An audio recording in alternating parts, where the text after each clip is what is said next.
আসসালামু আলাইকুম। দূর থেকে দুটি সুউচ্চ মিনার নজরে আসে। আজ আমরা আপনাদের নিয়ে এসেছি জার্মানির বার্লিন শহরের এক অসাধারণ মসজিদে। এর প্রবেশদ্বারটি বেশ দৃষ্টিনন্দন। প্রবেশ করতেই দেখা যায় মসজিদের পরিচ্ছন্ন আঙিনা। আঙিনার পাশে রয়েছে দুটি সমাধিক্ষেত্র। এই সমাধিক্ষেত্রটি তুর্কি মুসলিম শহীদদের স্মৃতির প্রতি শ্রদ্ধা জানিয়ে সংরক্ষণ করা হয়েছে। এবার আসুন মসজিদের ভিতরে প্রবেশ করি। আলহামদুলিল্লাহ, মসজিদের ভেতরের নকশা সত্যিই মনোমুগ্ধকর। প্রতিটি ইঞ্চি জায়গা নকশার জন্য বিশেষ গুরুত্ব দেওয়া হয়েছে। মসজিদটির নকশায় প্রাকৃতিক আলোক প্রাধান্য দেওয়া হয়েছে। মসজিদটিতে সূর্যের আলোর সর্বোচ্চ ব্যবহার নিশ্চিত করা হয়েছে। দেখুন, মাত্র দুটি বৈদ্যুতিক বাতি জ্বলছে, তবু পুরো মসজিদ আলোকিত। এই মসজিদটি শুধু সুন্দর তাই নয়, এর ইতিহাসও সমান গুরুত্বপূর্ণ। শহীদলিক শব্দটি তুর্কি ভাষার, যার অর্থ শহীদদের সমাধিক্ষেত্র।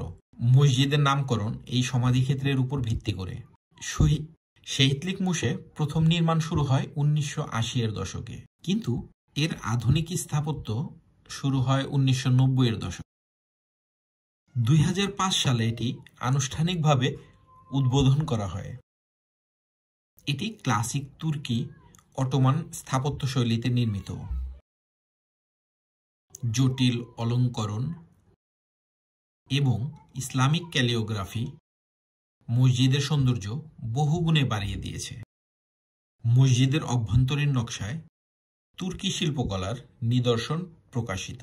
শহীদলিক মোশে শুধু একটি মসজিদ নয়, এটি বার্লিনে বসবাসরত তুর্কি মুসলিম সম্প্রদায়ের সামাজিক, সাংস্কৃতিক এবং শিক্ষামূলক কার্যক্রমের কেন্দ্র। মহিলাদের জন্য মসজিদের উপরের অংশে আলাদা নামাজের ব্যবস্থা রয়েছে, যা তাদের জন্য আরামদায়ক এবং নিরাপদ পরিবেশ নিশ্চিত করে। শিশুদের ইসলামিক শিক্ষা দেওয়ার জন্য এখানে সপ্তাহে 5 দিন ইসলাম শিক্ষার ব্যবস্থা রয়েছে। তখন এই চেয়ারগুলো ব্যবহার করা হয়। প্রতি বছর এখানে ওপেন মস্ক ডে পালিত হয়, যেখানে মুসলিম অমুসলিম সকলেই যেতে পারেন। এটি ধর্মীয় সহাবস্থানের একটি সুন্দর উদাহরণ। মসজিদটির প্রধান মিনারটি 37 মিটার উঁচু। এটি শুধুমাত্র একটি প্রার্থনার স্থান নয়, বরং এটি একটি ঐতিহাসিক এবং সাংস্কৃতিক নিদর্শন। মসজিদে একটি সুন্দর অজুখানা রয়েছে, যেখানে নামাজের পূর্বে অজুর জন্য পর্যাপ্ত সুবিধা দেওয়া হয়েছে। এছাড়া শুক্রবার জুম্মার নামাজের সময় অসংখ্য ধর্মপ্রাণ মুসল্লি এখানে নামাজ পড়তে আসেন। ভেতরে জায়গা না থাকায় তখন বাহিরের রাস্তায় পাটি বিছিয়ে নামাজ আদায় করা হয়। 1921 সালে প্রথম এই সমাধিক্ষেত্র প্রতিষ্ঠিত হয়। এটি ছিল তুর্কি মুসলিম শহীদদের জন্য, যারা প্রথম ও দ্বিতীয় বিশ্বযুদ্ধ চলাকালে ইউরোপে যুদ্ধ করেছিলেন। সমাধিক্ষেত্র শুধু তুর্কি সৈন্য নয়, 1960-এর দশক থেকে আসা তুর্কি অভিবাসী শ্রমিক এবং তুর্কি বংশোদ্ভূত প্রভাবশালী ব্যক্তিদের কবরও রয়েছে।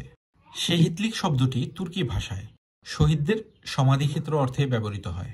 এখানে প্রতিটি কবর মুসলিম ঐতিহ্য অনুসারে মক্কার দিকে মুখ করে স্থাপন করা হয়েছে। এটি শুধু মুসলিমদের জন্য প্রার্থনার স্থান নয়, বরং এটি মুসলিম ঐতিহ্য এবং সংস্কৃতির গভীরতাকে ধারণ করে রেখেছে।